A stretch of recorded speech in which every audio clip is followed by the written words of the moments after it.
السلام علیکم ورحمۃ اللہ وبرکاتہ۔ الصلاۃ والسلام علیک یا رسول اللہ، الصلاۃ والسلام علیک یا حبیب اللہ صلی اللہ تعالیٰ علیہ وسلم۔ دوستوں، ایک شخص تھا، کہیں وہ جا رہا تھا، اچانک اس کی نظر پڑی ایک ہرے بھرے درخت پر۔ درخت کو جب اس نے دیکھا تو کیا دیکھتا ہے کہ درخت تو بڑا اچھا خاصا ہے، بڑا لہلاتا ہوا سبز ہے، لیکن لوگ اس کی پوجا کرتے ہیں، اسے اپنا معبود سمجھتے ہیں، اسے اپنا خدا سمجھتے ہیں، اور اسے خدا سمجھ کر اس ہرے بھرے درخت کو لوگ پوج رہے ہیں۔ جب اس شخص نے اس چیز کو دیکھا تو اس نے سوچا کہ ایسا تو نہیں ہونا چاہیے، عبادت تو میرے خدا کی ہونی چاہیے، عبادت تو رب کی ہونی چاہیے، لوگ اس کو کیوں پوچھتے ہیں؟ اس درخت کو بنانے والے کی عبادت ہونی چاہیے۔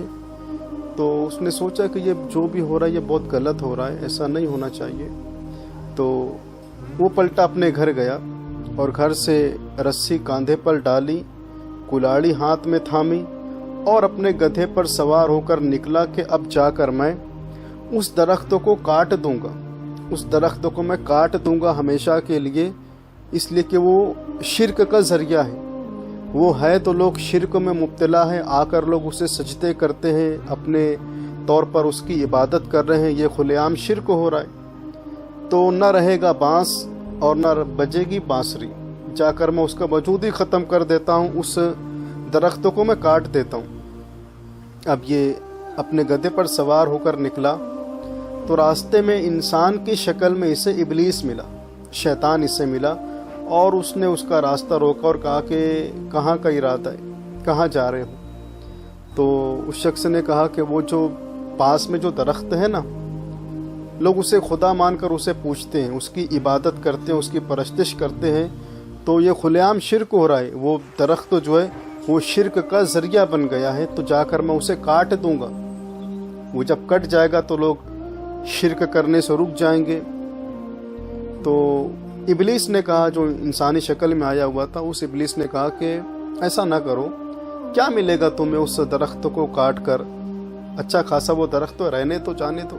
اس نے کہا کہ نہیں، یہ بہت غلط ہو رہا ہے، میں تو جا کر اسے کاٹ دوں گا۔ تو بہت اس نے سمجھایا ابلیس نے اپنے طور پر کہ اسے نہ کاٹ دو، لیکن یہ بضد رہا کہ نہیں، میں جا کر اسے کاٹ دوں گا۔ آخر میں ابلیس نے سوچا کہ جب یہ میری کوئی بھی بات نہیں مان رہے، تو اس نے ایک شرط رکھی۔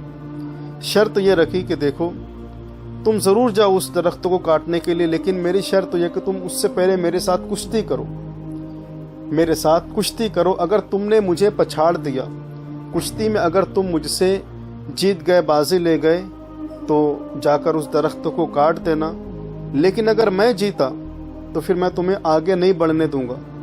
وعدہ کرو کہ تم کشتی جیتنے کے بعد ہی اس طرف جاؤ گے، اگر کشتی میں تم اگر ہار گئے تو تمہیں پھر گھر کا راستہ لینا پڑے گا، میں تمہیں آگے نہیں جانے دوں گا۔